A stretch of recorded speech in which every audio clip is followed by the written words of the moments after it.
തീവ്ര വോട്ടർ പട്ടിക പരിഷ്കരണത്തിൽ സംസ്ഥാനത്ത് 19 ലക്ഷം പേർ കരട് വോട്ടർ പട്ടികയിലുണ്ടെങ്കിലും നോൺ മാപ്പിംഗ് ആണെന്ന് മന്ത്രി പി രാജീവ്. അന്തിമ വോട്ടർ പട്ടിക വരുമ്പോൾ ഇവർ രേഖകൾ നൽകിയില്ലെങ്കിൽ പുറത്തുപോകാം. രാഷ്ട്രീയ പാർട്ടികൾ ഒറ്റക്കെട്ടായി ആവശ്യപ്പെട്ടും തിരഞ്ഞെടുപ്പ് കമ്മീഷൻ പ്രശ്നങ്ങൾ പരിഹരിക്കാൻ ശ്രമിക്കുന്നില്ല എന്നും മന്ത്രി പറഞ്ഞു.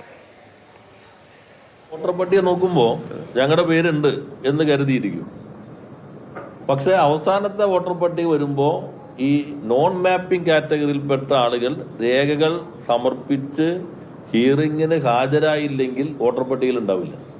വലിയ ഗൗരവമേറിയ പ്രശ്നമാണ്. വോട്ടർ പട്ടികയിൽ പേര് വന്നു, സാങ്കേതികമായി മാച്ചിങ്ങിന്റെ സന്ദർഭത്തിൽ എഴുതിയതിലുള്ള എന്തെങ്കിലും കുറവുകളായിരിക്കും.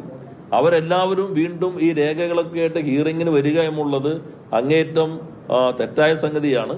അപ്പൊ അതിൽ ഇടപെടണം എന്ന കാര്യം എല്ലാ രാഷ്ട്രീയ പാർട്ടികളും ഒന്നിച്ചു തന്നെ തെരഞ്ഞെടുപ്പ് കമ്മീഷനോട് ആവശ്യപ്പെട്ടെങ്കിലും അത് ഇപ്പോഴും ഉൾക്കൊള്ളാൻ തയ്യാറായിട്ടില്ല എന്നതാണ്.